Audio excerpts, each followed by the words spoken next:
Mechanism of fee reimbursement ఏదైతే ఉందో ఆ మెకానిజం మేము కొనసాగిస్తాం. రెండోది ఎన్టీఆర్ వైద్య సేవ కూడా మీరు చూస్తే ఎప్పుడు లేని విధంగా మేము అన్ని చెల్లిస్తూనే వస్తున్నాం. ఒక నెల అటు ఇటు అవుతుంది తప్ప వీఆర్ క్లియరింగ్ ఆల్ పెండింగ్. అందుకే ఇది స్ట్రీమ్ లైన్ చేసేదాన్ని కూడా 100% ఇన్సూరెన్స్ మోడల్కి వెళ్ళాలని ఒక నిర్ణయం కూడా తీసుకుంటాం. రాజ్యాంగం నడుస్తుంది, 3 పేజీలు అయ్యాయి, ఎన్ని పేజీలు ఉన్నాయో తెలియదని చెప్పేసి ఆశ్చర్యాన్ని వ్యక్తం చేస్తున్నారు. వ్యక్తులు రాష్ట్రంలో రెడ్ బుక్ రాజ్యాంగం నడుస్తుంది, కేవలం 3 పేజీలు అయ్యాయి అంటున్నారు. ఇంకా ఎన్ని పేజీలు ఉన్నాయో అర్థం కాలేదని అంబటి రాంబాబు చట్టాన్ని ఉల్లంఘించిన వాళ్ళు ఎవరు నేను వదిలిపెట్టాను. నేను సుమారుగా 100 పబ్లిక్ మీటింగ్ చేశాను. పాదయాత్ర 100 పబ్లిక్ మీటింగ్. ప్రతి పబ్లిక్ మీటింగ్లో నేను ప్రజలు చెప్పా, ఎవరైతే చట్టాన్ని ఉల్లంఘించి ప్రజల్ని, తెలుగుదేశం పార్టీ కార్యకర్తలు, నాయకుల్ని ఇబ్బంది పెట్టారో వాళ్ళని ఎవరిని వదిలిపెట్టాను అనే ప్రజలకు హామీ ఇచ్చిన హామీ మేరకు ప్రజలు మమ్మల్ని గెలిపించారు భయ్యా. సో మా పైన బాధ్యత ఉంది, అమలు చేయాల్సిన బాధ్యత మా పైన.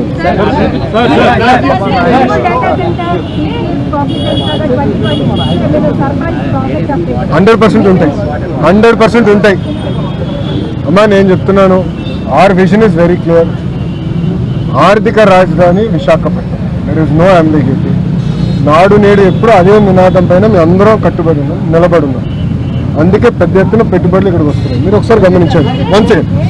ఐటీ కానివ్వండి, డేటా సెంటర్ కానివ్వండి, ఫార్మా, మెడికల్ డివైసెస్ మ్యానుఫ్యాక్చరింగ్ అంటే ఇప్పుడు ఉత్తరాంధ్ర రీజన్కి వస్తుంది. అదేవిధంగా మనకి ఇది కూడా ఇది స్టీల్ ఇంకా 2 స్టీల్ సిటీస్ వస్తున్నాయి ఉత్తరాంధ్ర. రాయలసీమ అవుతుంది. నిన్న కూడా మీరు చూశారు, టాటాది కూడా ప్రాజెక్ట్ పక్క రాష్ట్రానికి వెళ్ళాల్సింది మనం పట్టుకొచ్చాం. Right. Solar cell manufacturers top 10 companies, 8 కంపెనీలు ఆంధ్ర రాష్ట్రంలో పెట్టుబడి పెడుతుంది. ఒకే ఎకో సిస్టంలో పెట్టుబడి పెడుతుంది.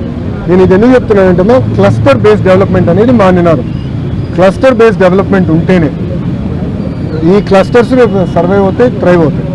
సో అందుకే డీసెంట్రలైజ్ డెవలప్మెంట్ అనేది మేము చేస్తున్నాం. అన్ని ప్రాంతాలను సమగ్ర అభివృద్ధి చేయాలనేది కూటమి ప్రభుత్వం నినాదం. చెప్పండి sir. 1 second sir, 1 second madam please.